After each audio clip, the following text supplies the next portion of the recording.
Washing powder Modi, washing powder Modi, झूठ और फरेबी सब छुप जाए, संगीन आरोप अभी चुटकी में मिट जाए। काम की बात करें? जी करिए ना सर। तुम्हें एक बहुत खास आदमी का इंटरव्यू लेना है। किसका सर? प्राइम मिनिस्टर का। यू मीन चाय वाले का? हाँ। हम सब भारत के नागरिक, हमारे जो प्रधानमंत्री हमारे नेता है, तो हम उनसे प्रेरणा लेना चाहिए। और जो प्रधानमंत्री ने भारत के लिए किया है, हम तो बहुत छोटे से नागरिक हैं, बट जो उन्होंने किया, उन्होंने सब कुछ भारत के लिए किया और सब कुछ छोड़कर उन्होंने भारत के लिए इतना सब किया है। ये एक बहुत बड़ी बात है और हम उनसे प्रेरणा लेते हैं। जियान है आप, ये जियान लग देखो ना जी नमस्ते सर। और मैं दावे से कह सकता हूँ कि पिछले 10 सालों में एक भी किसान आत्महत्या से नहीं मरा। कोई किसान फसल बेचकर घर का खर्चा तो क्या अपने लिए एमएसपी की गारंटी नहीं ले पाता। देश के युवाओं को नौकरी नहीं मिल रही, इसलिए ग्रेजुएट होकर भी ठेलों पर पकौड़ा बेचते। आईएमएफ का कहना है सर, 2023 में भारत पर कुल 2 लाख करोड़ से भी ज्यादा कर्ज हो गया, इसलिए आईएमएफ ने देश को चेतावनी दे दी है। सब बकवास है सर, ये इलेक्टोरल बॉन्ड्स की रिपोर्ट है। सुप्रीम कोर्ट का कहना है सर, जो इलेक्टोरल बॉन्ड्स की स्कीम है वो अनकॉन्स्टिट्यूशनल है। ये देखिए सर। आप सभी के साथ लगातार धोखा हुआ है। सुप्रीम कोर्ट ने इलेक्टोरल बॉन्ड को असंवैधानिक करार दिया है, इलेक्टोरल बॉन्ड को रद्द कर दिया है। इस फ्रॉड व्यवस्था को लाने के लिए भारतीय जनप्रतिनिधित्व कानून, आयकर कानून और कंपनी एक्ट में संशोधन किए गए थे। क्या प्रधानमंत्री नरेंद्र मोदी सुप्रीम कोर्ट के इस फैसले पर संवैधानिक और नैतिक जिम्मेदारी लेंगे? उन्हीं के नेतृत्व में यह कानून पास हुआ जिसे आज कोर्ट ने असंवैधानिक करार दिया। यही नहीं, प्रधानमंत्री मोदी की नाक के नीचे, आंखों के सामने उनकी पार्टी ने चंडीगढ़ में जो किया आपने देखा। लोकतंत्र की हत्या की, सुप्रीम कोर्ट ने पकड़ लिया, तब भी कोई नैतिक जिम्मेदारी लेने सामने नहीं आया।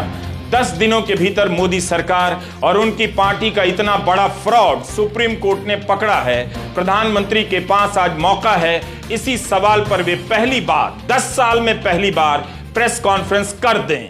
जनता को मेरे खिलाफ भड़काने की साजिश है ये। इन सवालों के जवाब देना मैं जरूरी नहीं समझता। इसे खुद मैंने रिसर्च करके बनाया है सर। कांग्रेस वालों ने इसके लिए तुम्हें कितना पैसा खिलाया है? अगर आप कांग्रेस में होते तो कितना पैसा खिलाते? जब भी इस तरह के सवाल आते हैं, इलेक्टोरल बॉन्ड से जुड़े सवालों को भी जनता तक पहुंचने नहीं दिया गया। भारत के लोकतंत्र के साथ इतना बड़ा फ्रॉड कभी नहीं हुआ। आज वो फ्रॉड धर लिया गया।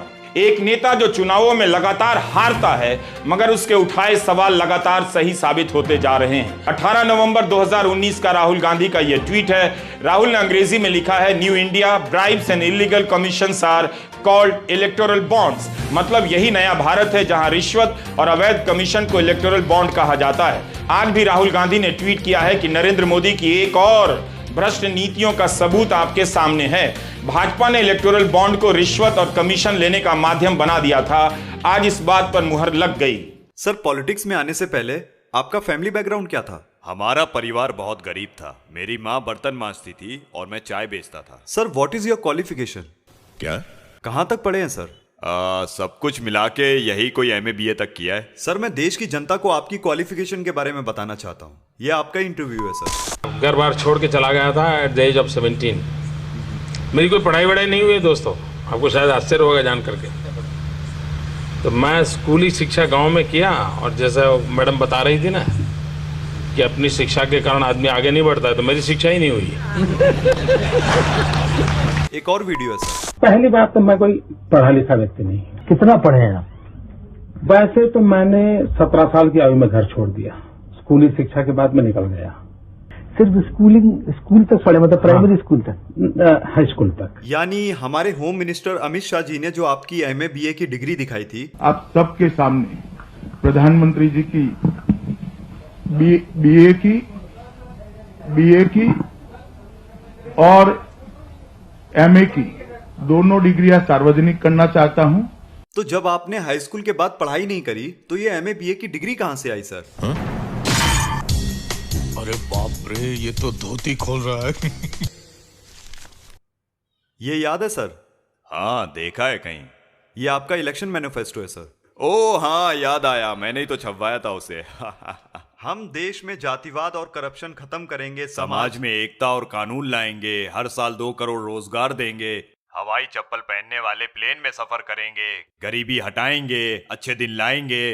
वो गरीबी हटाएंगे की जगह गरीबों को हटा देंगे छप गया था, मैंने उसे ठीक करवाया था, मुझे याद है। आप कहते हैं कि कानून और डेमोक्रेसी बचाएंगे, लेकिन उस डेमोक्रेसी का अंतिम संस्कार करने वाले ही आप हैं। करप्शन को बढ़ावा देने वाले भी आप हैं। ऐसी बातें करके तुम बीजेपी को हराना चाहते हो क्या? मैं सिर्फ चाहता हूं कि जनता को पता चले कि सच्चाई क्या है। ये देखिए, बात यहाँ किसी एक इंसिडेंट की नहीं है, बल्कि ढेर सारे ऐसे इंसिडेंट्स की है जो एक के बाद एक होए जा रहे हैं पिछले कुछ महीनों से, पिछले कुछ सालों से।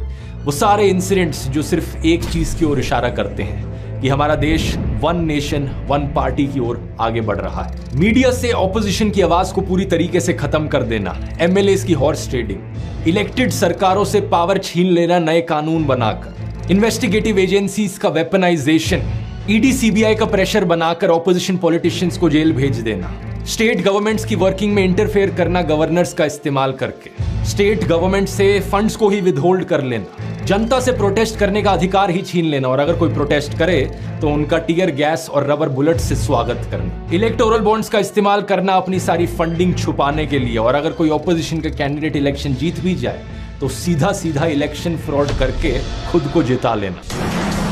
2 महीने तक मणिपुर जलकर राख हो गया क्योंकि आप चुप रहे। आज इस देश का हिंदू मुसलमान आपस में ही लड़ रहा है आपकी वजह से। आपने कम्युनल डिस्क्रिमिनेशन पर कोई कार्रवाई। मोदी जी, ये चूरिंग मेरे तरफ